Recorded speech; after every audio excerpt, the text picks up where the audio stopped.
far as I know, there aren't any other dragons in Montana, especially those made out of steel.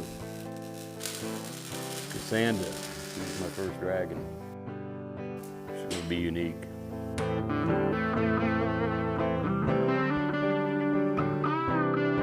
Montana is the big sky country, also known as the last best place.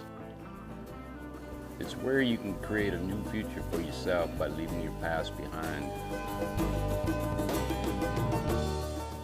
It's a journey of self-discovery, of understanding who you were meant to be.